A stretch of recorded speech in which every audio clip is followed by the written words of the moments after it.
Assalamualaikum warahmatullahi wabarakatuh.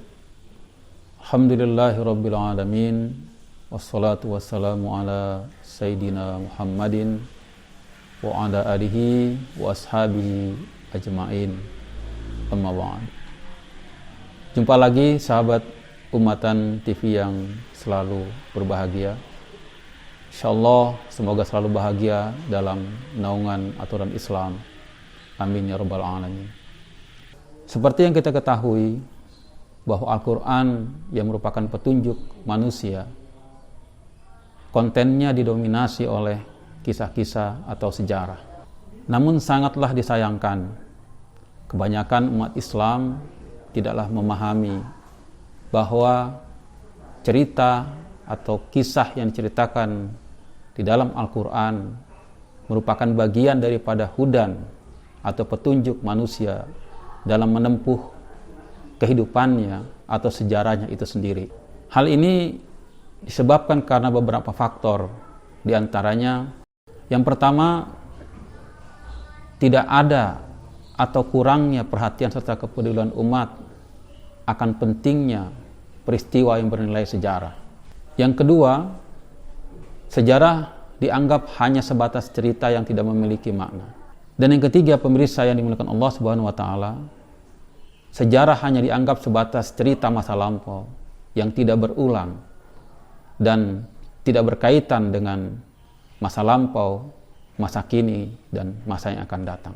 Pemirsa Ummatan TV yang disayang Allah Subhanahu wa taala, boleh jadi minimnya perhatian umat serta kepedulian akan sejarah disebabkan akan anggapan bahwa sejarah tidak memiliki nilai-nilai luhur maupun prinsip yang dapat bahkan harus dijadikan sebagai pedoman dalam menjalani aktivitas maupun tingkah laku sehari-hari.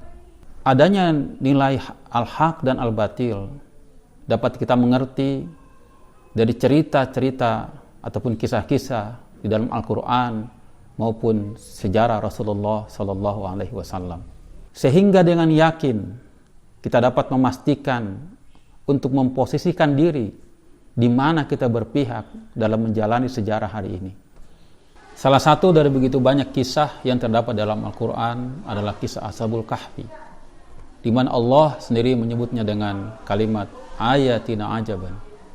Maknanya adalah bahwa dengan mengambil pelajaran ataupun ibrah dari peristiwa atau kisah Ashabul Kahfi, kemudian dijadikan sebagai pedoman serta panduan dalam menjalani kehidupannya, maka mengantarkan pelakunya mencapai kepada derajat kemuliaan, yaitu menjadi orang yang bertakwa. Ketujuh pemuda dalam kisah Ashabul Kahfi melihat realitas masyarakat dan penguasa ketika itu tidak lagi sesuai dengan nilai-nilai luhur dalam sejarah dan pengalaman sebelumnya, yang dimana masyarakat yang mengajarkan nilai-nilai luhur dan pemerintahnya berkuasa dengan adil dan bijaksana. Al-Quran memang tidak menceritakan kondisi masyarakat dan penguasa yang memerintah sebelumnya.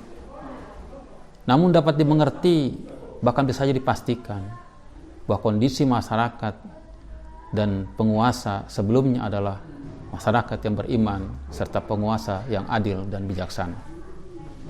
Dua nilai tersebutlah, yaitu nilai al-haq dan batil, yang menjadi petunjuk bagi ketujuh pemuda dalam kisah Ashabul Kahfi, yang menjadi jalan bagi mereka untuk menentukan kehidupan yang akan mereka jalani dan mengukir sejarah berikutnya. Sepanjang sejarah manusia, kapanpun dan dimanapun, masa lalu, hari ini, dan akan datang akan senantiasa diwarnai oleh dua warna tersebut, baik al-haq maupun al-batil. Sejarah kehidupan manusia dalam konteks tadi, yaitu al-haq dan al-batil, laksana piala bergilir. Ada kemenangan, ada kekalahan, bahkan ada kehancuran dan kemuliaan.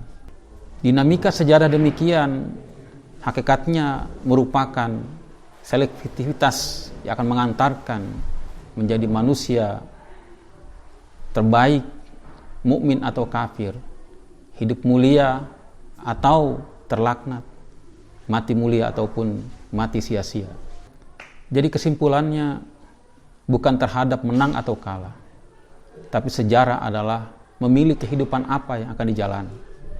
Sebagaimana firman Allah Subhanahu wa taala di dalam Al-Qur'an surat Ali Imran ayat 140. A'udzubillahi minasyaitonirrajim. Bismillahirrahmanirrahim. Iyam sasum qarhun faqad masal qauma qarhum mithlu wa tilkal ayyamu nudawiluha bainan nas. Wa liya'lamallahu alladzina amanu wa yattahidha minkum syuhada wallahu la yuhibbuz zalimin. Demikian pemirsa Ummatan TV yang dicintai Allah Subhanahu wa taala. Assalamualaikum warahmatullahi wabarakatuh.